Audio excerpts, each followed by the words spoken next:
Hello, जय हिंद दोस्तों। देखने वाले हैं हम लोग आज सीएसएफ एसीएम परीक्षा 2023 के लिए पिछले वर्ष पूछे गए जीके के महत्वपूर्ण प्रश्न जो परीक्षा में बार बार पूछे जाते हैं दोस्तों, और इस वर्ष भी आने की संभावना है। तो आइए देखते हैं। पहला प्रश्न है दोस्तों, कौन सा तत्व सूर्य में सर्वाधिक पाया जाता है? Hydrogen, oxygen, argon, helium. तो इसका आंसर क्या होगा? तो इसका आंसर होगा दोस्तों ऑप्शन नंबर ए, हाइड्रोजन। आइए देखते हैं इसके बारे में दोस्तों। सूर्य में सर्वाधिक मात्रा में हाइड्रोजन गैस पाई जाती है। सूर्य की ऊर्जा का मुख्य स्रोत जो होता है, इसके अंदर उपस्थित हाइड्रोजन और हीलियम का भंडार है। ओके। और परमाणु संलयन की प्रक्रिया द्वारा सूर्य में ऊर्जा पैदा होती रहती है। पूछता है हमेशा कि सूर्य में ऊर्जा का भंडार किसका होता है? तो हाइड्रोजन और हीलियम का। और परमाणु संलयन की प्रक्रिया जो है सूर्य में ऊर्जा उत्पादन करने में मदद करती है। ओके दोस्तों, अगला प्रश्न है, निम्नलिखित में से किसे लाल ग्रह कहा जाता है? शुक्र, बुध, मंगल, बृहस्पति। तो इसका आंसर होगा दोस्तों ऑप्शन नंबर सी, मंगल को। अगला प्रश्न है, और पृथ्वी की जुड़वापन किसे कहा जाता है? तो शुक्र को। ओके दोस्तों, और सूर्य से सबसे नज़दीक कौन सा ग्रह है? तो बुध है। ओके दोस्तों, अगला प्रश्न है, काली मिट्टी मुख्यतः किस फसल के साथ संबंधित है? काली मिट्टी मुख्यतः किस फसल के साथ संबंधित है? कपास, गन्ना, चाय, कॉफ़ी। तो इसका आंसर क्या होगा? तो इसका आंसर होगा दोस्तों ऑप्शन नंबर ए, कपास। और कपास का सबसे बड़ा उत्पादक राज्य कौन सा है? तो गुजरात है। ओके। और काली मिट्टी का सबसे अधिक विस्तार कहाँ पाया जाता है? तो महाराष्ट्र राज्य में। ओके दोस्तों, लेकिन कपास का सबसे बड़ा उत्पादक जो है गुजरात है। ओके दोस्तों, अगला प्रश्न है, सर्वोत्तम गुणवत्ता वाला कोयला कौन सा होता है? लिग्नाइट, पीट, बिटुमेनी, एंथ्रासाइट। तो इसका आंसर होगा दोस्तों ऑप्शन नंबर डी, एंथ्रासाइट। और सबसे खराब कोयला कौन सा होता है? तो पीट कोयला। अगला प्रश्न है, राज्यसभा का सभापति कौन होता है? लोकसभा का अध्यक्ष, भारत के उपराष्ट्रपति, भारत के प्रधानमंत्री, भारत के राष्ट्रपति। तो इसका आंसर होगा ऑप्शन नंबर बी, भारत के उपराष्ट्रपति। राज्यसभा के सभापति होते हैं।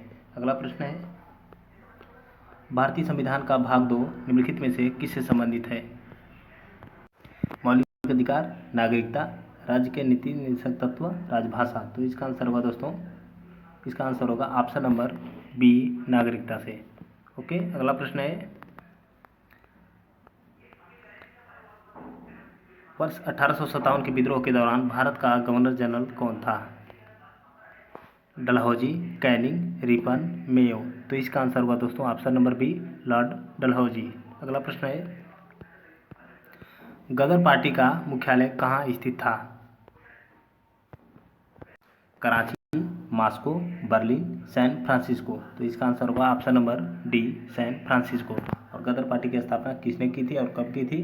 तो वर्ष 1913 में लाला हरदयाल ने की थी। ओके। अगला प्रश्न है, आईने अकबरी पुस्तक का लेखक कौन है? अब अकबर, अबुल फजल, फिरदौसी, जहांगीर। तो इसका आंसर होगा दोस्तों ऑप्शन नंबर बी, अबुल फजल। अगला प्रश्न है, भारत का नेपोलियन आमतौर पर किस हिंदू राजा को कहा जाता है? चंद्रगुप्त, समुद्रगुप्त, बिम्बिसार, अजातशत्रु। तो इसका आंसर होगा दोस्तों ऑप्शन नंबर बी, समुद्रगुप्त को। और समुद्रगुप्त का दरबारी कवि कौन था? तो हरिसेन था। ये भी प्रश्न बहुत पूछा जाता है। अगला प्रश्न है, भारतीय संविधान में मौलिक अधिकार किस देश के संविधान से लिए गए हैं? संयुक्त राज्य अमेरिका, सोवियत संघ, ऑस्ट्रेलिया, दक्षिण अफ्रीका। तो इसका आंसर होगा दोस्तों ऑप्शन नंबर ए, संयुक्त राज्य अमेरिका से। और संविधान संशोधन कहाँ से लिया गया है दोस्तों? तो दक्षिण अफ्रीका से। और समवर्ती सूची ऑस्ट्रेलिया से लिया गया है। ओके दोस्तों, आइए देखते हैं अगला प्रश्न,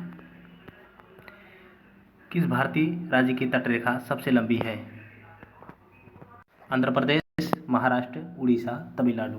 तो इसका आंसर होगा दोस्तों option number A, Andhra Pradesh. दोस्तों अगर यहाँ पर गुजरात रहता तो गुजरात ऑप्शन सही होता, लेकिन गुजरात न होने के कारण दूसरा आंध्र प्रदेश की सीमा सबसे लंबी है तटरेखा। ओके दोस्तों, अगला प्रश्न है, दक्षिण भारत की सबसे ऊंची चोटी कौन सी है? अनाईमुड़ी, टोडाबेटा, महेंद्रगिरी, नीलगिरी। तो इसका आंसर होगा दोस्तों ऑप्शन नंबर ए, अनाईमुड़ी। अगला प्रश्न है, लोनार झील किस राज्य में स्थित है? तमिलनाडु, केरल, महाराष्ट्र, गुजरात। तो इसका आंसर होगा दोस्तों ऑप्शन नंबर सी, महाराष्ट्र में। अगला प्रश्न है, भारत का सबसे ऊंचा जलप्रपात कौन सा है? गोकक, जोगिया गोरसप्पा, शिव समुद्रम या एन्ना? तो इसका आंसर होगा दोस्तों ऑप्शन नंबर बी, जोगिया गोरसप्पा जलप्रपात। और किस नदी पर स्थित है? शरावती नदी पर, कर्नाटक राज्य में, कर्नाटक के सिमोली जिला में। ओके दोस्तों, और इसकी ऊंचाई कितना है? तो 253 मीटर। ओके दोस्तों, अगला प्रश्न है, प्रसिद्ध गिर राष्ट्रीय उद्यान किस राज्य में स्थित है? तमिलनाडु, राजस्थान, गुजरात, मध्य प्रदेश? तो इसका आंसर होगा ऑप्शन नंबर सी, गुजरात में। अगला प्रश्न है, सूर्य की किरणें किस प्रक्रिया द्वारा पृथ्वी पर पहुंचती हैं? विकिरण, चालन, संवहन, विसरण? तो इसका आंसर होगा ऑप्शन नंबर ए, विकिरण प्रक्रिया द्वारा। और सूर्य की किरणों को पृथ्वी पर आने में कितना समय लगता है? तो 8 मिनट 16 सेकेंड। अगला प्रश्न है, पृथ्वी की शक्ति की इकाई क्या होती है? वोल्ट, वाट, किलोवाट घंटा, एम्पियर? तो इसका आंसर होगा दोस्तों ऑप्शन नंबर बी, वाट। अगला प्रश्न है, भोपाल गैस त्रासदी में कौन सी गैस लीक हुई थी? Phosgene, carbon monoxide, methyl isocyanate, chlorine? तो इसका आंसर होगा दोस्तों option number C, methyl isocyanate. आइए दोस्तों इसके बारे में डिटेल से देखते हैं। देखिए दोस्तों, यह घटना मध्य प्रदेश के भोपाल शहर में 3 दिसंबर 1984 को यूनियन कार्बाइड नामक कंपनी के कारखाने में हानिकारक गैस मिथाइल आइसोसाइनेट का रिसाव हुआ था, जिसमें लगभग 2500 लोगों की मृत्यु हो गई थी। ओके दोस्तों, ये बहुत बड़ी घटना है। ओके, अगला प्रश्न है, निम्नलिखित में से कौन सा विटामिन जल में घुलनशील है? Vitamin A, vitamin B, vitamin D, vitamin E? तो इसका आंसर होगा दोस्तों option number B, vitamin B. और जल में घुलनशील विटामिन कौन कौन सी होती है? तो बी और सी। और वसा में घुलनशील होती है ए, डी, ई, के। ओके दोस्तों, तो दोस्तों इसी प्रकार की वीडियो बनाने के लिए चैनल को सब्सक्राइब कर लें। जय हिंद दोस्तों।